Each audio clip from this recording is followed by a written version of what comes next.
Hi, this is Linda McClure Art, and I'm Linda, and I am creating my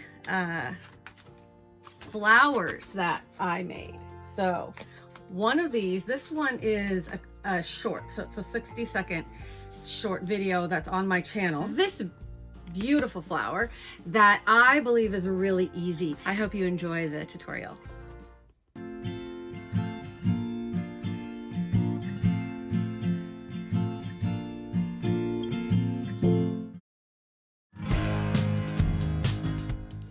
All right, let's get started. So I'm going to start with a really easy line drawing of this flower. The hibiscus is so easy to draw because it's really symmetrical and the petals are pretty much round or I don't know, sort of like a teardrop shape. So I'm going to start with the center stamen piece and just make kind of a rough shape of that, and then I'm going to draw these teardrop petals. I'm not getting too detailed. I'm just going to worry about that when I go in with the watercolor. So I'm not going to worry about the curvature of the petals or the shadows or anything like that. I'm really just blocking in the size and where the petals start and stop. They overlap each other a little bit, so I want to make sure to get that right. And I want to make sure to get where they meet in the middle so that I'm getting the angles correct. That's really all I'm worried about here. My petal actually goes off the edge of my sketchbook, which I don't really worry about those sorts of things. And they have little wiggly lines on the edge of the petals, which is really nice because that's going to make some nice shadows when I go in with my watercolor.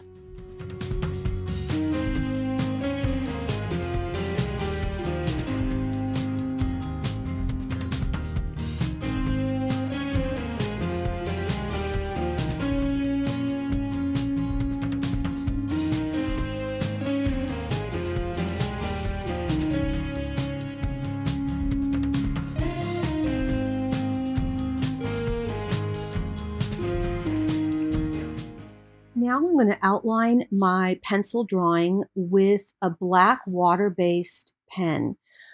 I'm using water-based because I'm going to go back with a paintbrush and blur these lines. I don't want a permanent marker in this case. Sometimes I do use permanent, but in this case I'm using water-based because I want an outline, but I want it to be soft.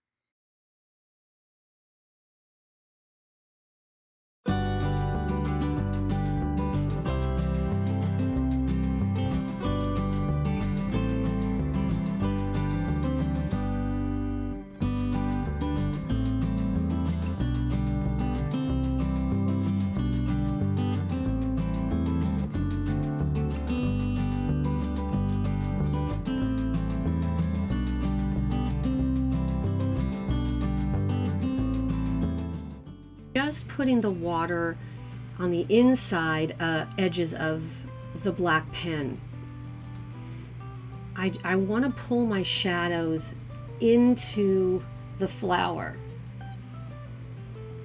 I don't want to make it muddy, and I don't want to make it a big black mess, but I just want to add a little bit of water on the edges of that black pen.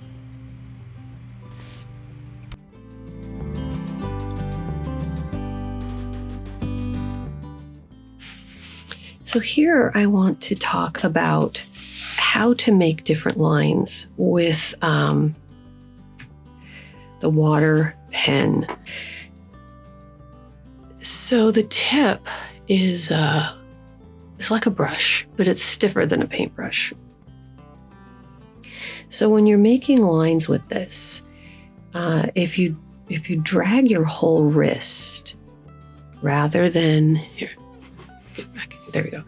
Rather than drawing like this, you're going to drag like this. That's going to give you more of a organic, and also it's easier to keep your line straight.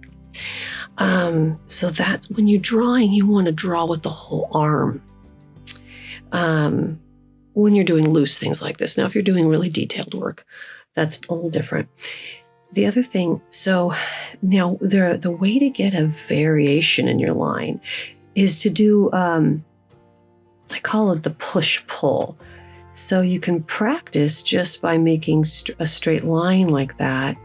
And you do really get a pretty line. This is just a rough sketch of a different flower I made.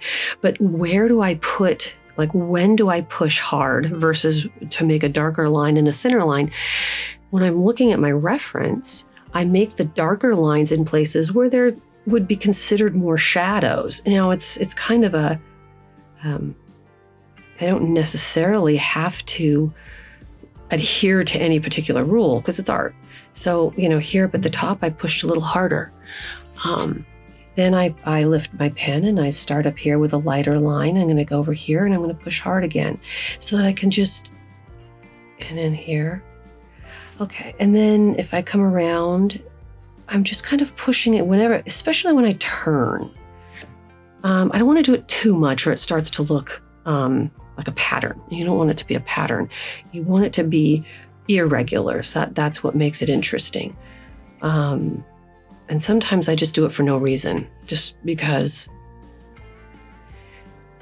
But especially when you have a turn, a curve of some sort, it also puts more ink on the page so that when you go back with water in a few minutes, I'll show you that, it gives you more ink there.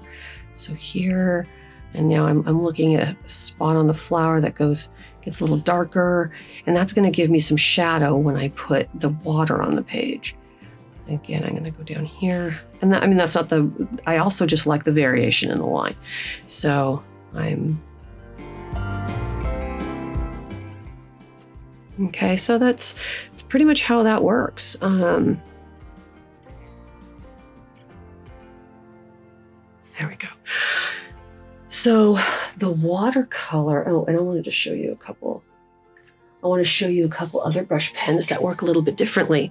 This is a Pentel, and I'm honestly not sure if this is water soluble or not. So we'll add some water to it and see. So you can see that this brush is much more juicy, I guess is the right word. And it's a really fun brush to draw with, but it gives you a ton more black ink. So I use this maybe if I'm doing like more of a organic flower painting and I want to just go in and make some, leaves like that, maybe come down, here's a stem, and I can literally make my leaves with the pen and not even have to draw them. So fun things to do with a brush pen. I'm not sure if that's even water based or waterproof. So this one here, this is a Kotaki. So let's see. Now this has a much harder tip, but it still is a brush pen, because what you can do is you get much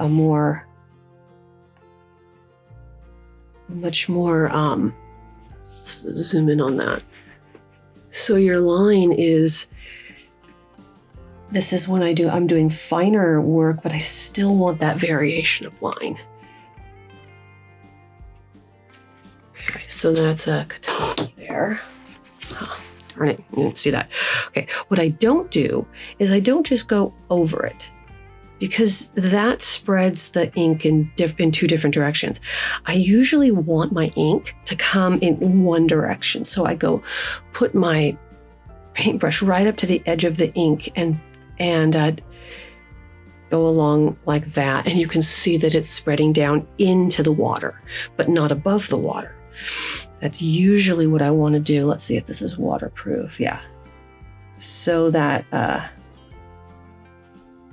just wanted to see if that was waterproof. I think it is. There's a little bit of smearing with that, but if this was water soluble, then I would have a lot of spread there, and I'm not. So this is a waterproof pen, this Pentel here. So let's see.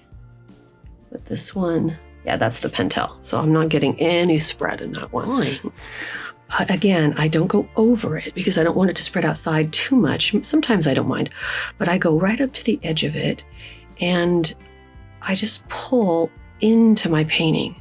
So I'm pulling in because I want that black to be spreading into my flower. So here I'm going around kind of in the direction that I want the black to merge into my, and it's going to just continue to kind of spread and add that gray into my painting.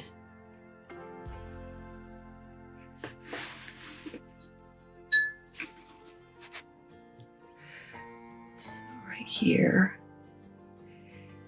I don't always use a water-based black pen when I'm doing outlines. Sometimes I really want the black to just stay where I put it, and then I'll use a waterproof pen. So it just depends on what I'm feeling in that moment. So in this case, I thought I really wanted to add some black without making a hard outline, which is why I used the water-based one, and I added some water first. The very first step in the watercolor process is I added yellow side in, because really the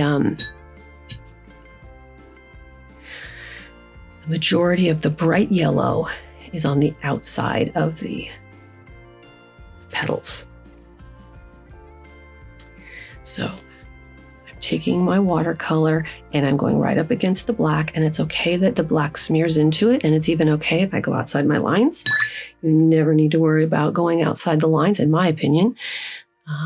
That's the way I paint most of the time. So that's the first step, is to just add that bright yellow. And then you're going to go in with orange next. Okay, so now I am going back and adding in a brighter orange from the center out, and my yellow is still damp, although it's not saturated. And I'm putting the orange up kind of one side, because if you notice in the reference photo, there's that one side of each petal that has that brighter color. I'm really not trying to match my colors exactly. I think my flower is going to end up, with a slightly different color scheme, because this hibiscus is a little more peach colored and I'm kind of going for a brighter orange.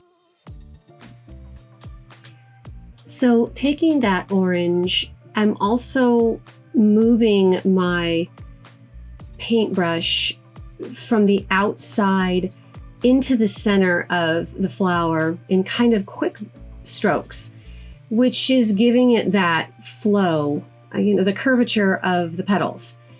Again, towards that one side of the petals that has the brightest color.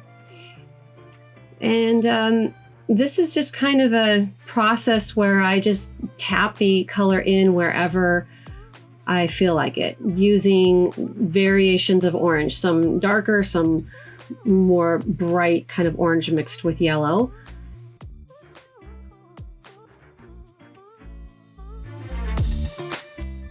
So here you can see that I'm continuing to tap orange in. So here's the oranges that I'm using. I'm using my Mission colors. You can see that in the description. And I'm using kind of a combination of these 4 oranges here. And sometimes when I want a lighter one, I'll kind of just mix it with that yellow. So here's a bit more bright going down into the center, and it just mixes in because the whole petal now is pretty wet. I'm just swooping it up so that it gets that curvature of the petal.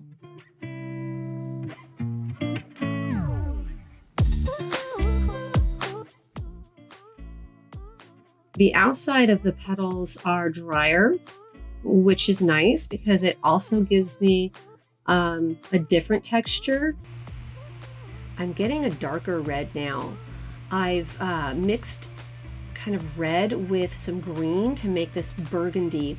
And I'm going back to the center, which is still the wettest part of the flower, but it has dried a little bit. I'm careful not to keep it too saturated, otherwise the paper gets balled up. Anyway, so I'm taking this red and I'm pushing it up the petals, and that's making that really nice center of the flower. And I'm going to keep going back as it dries and layering up the color from the center to darken it.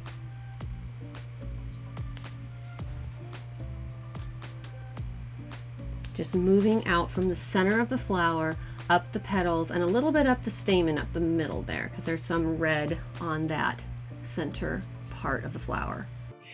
So while I'm letting that center dry before I go back and put more red, I've decided to go pull in some really bright yellow back into the edges.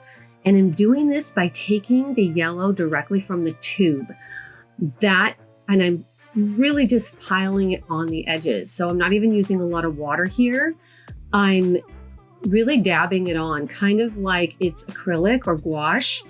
So really thick paint.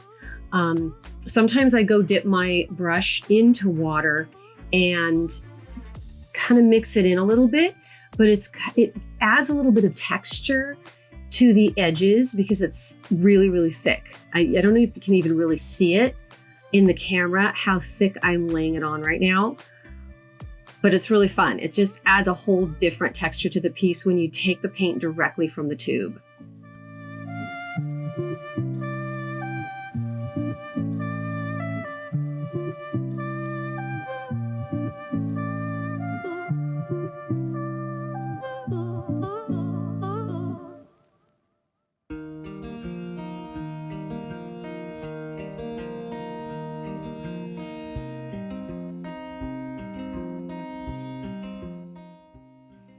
So now I've mixed yellow with the purple. That makes a brownish neutral, kind of a shadow color. And that's what I'm going back into the edges and adding, the shadows on those edges. Sometimes I'll use an orange and blue mixture too. So, and then and I'll go back and forth between that and then my yellow so that I can figure out where my lights and where my darks are. So I'm just looking at my reference picture and going and adding, lights and darks on the edges of the petals, because that's what's really going to make it look interesting. Now the painting is dried a little bit. So once again, I'm going back over the oranger areas with some orange, pretty thick on my brush. Just really pulling in some brighter color and layering in where I think that the color is the brightest. It's all about layers with watercolor, because if you just leave that first layer on, it becomes very washed out. Watercolor is very translucent. Now I'm just blending things, taking a little bit of water and just going back and making sure that orange blends nicely on the edge. And now I'm switching to my rigger. My rigger is a paintbrush that's very long and thin, and I love it for the detail work.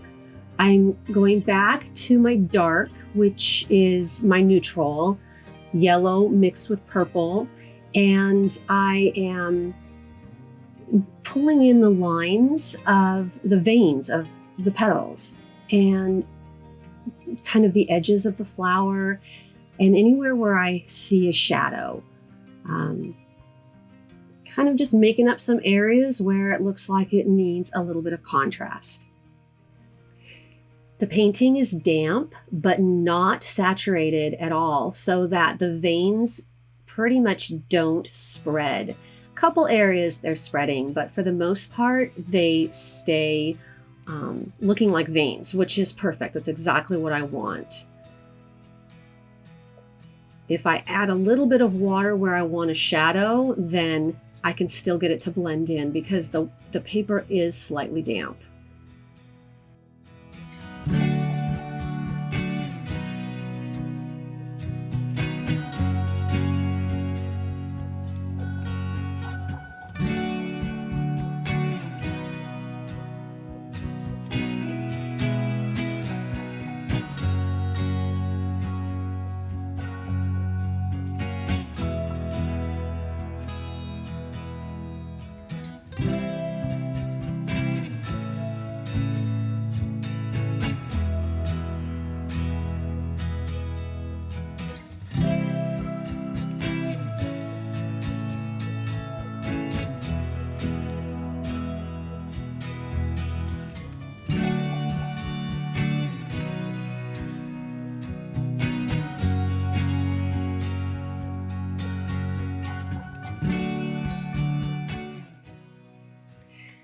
So I'm going to use this color to go back to the center.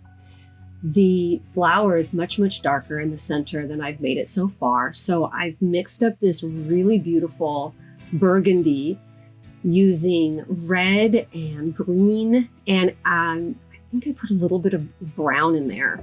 And I'm just pulling it out of the center. It's pretty dry at this point, and I'm using my rigger brush and just really defining just that center there. I'm pulling up some sweeping little pieces.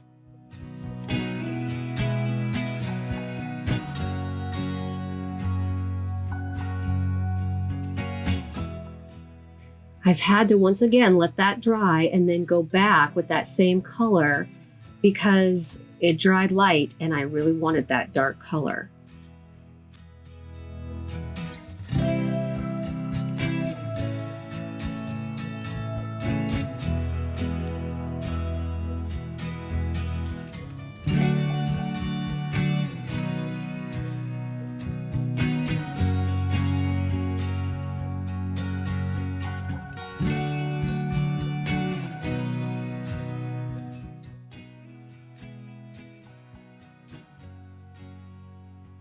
I've had to let it dry because now I'm going to go back and put in the center stamen piece.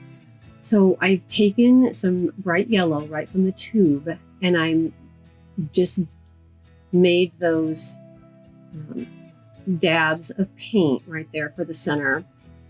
And now with a brighter yellow, again, directly from the tube, I'm painting on the stem, the center stem part. When you want a brighter color on top of something with watercolor, you just have to lay it on thick because it's not really designed for light paint to go on to darker paint, but you can do it. You just kind of have to lay it on thick and put it on in a couple of coats. It's still going to be pretty translucent.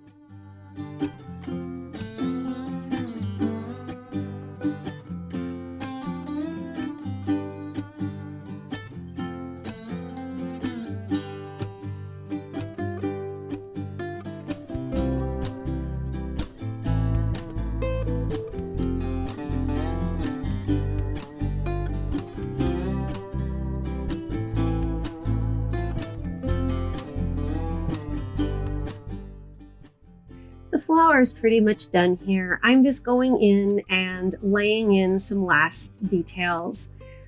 Sometimes I'll go in with white paint or yellow paint and I'll just put in some highlights once it's dry because that does really make it pop. And so that's kind of what I'm doing here.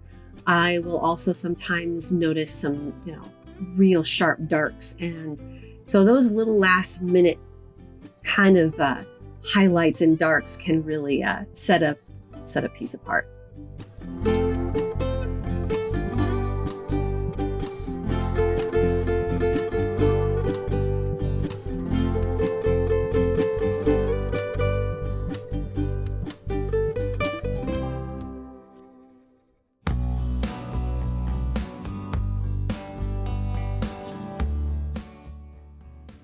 Now the center is really dry and I have gone back with my rigger and that same color, but I've even added just slightly more dark to it, a little bit more brown. And I'm just right at the bottom of that stem. I'm adding the more dark, but I'm keeping it real localized to the bottom of that stem. And it just really makes the flower look like it has some depth.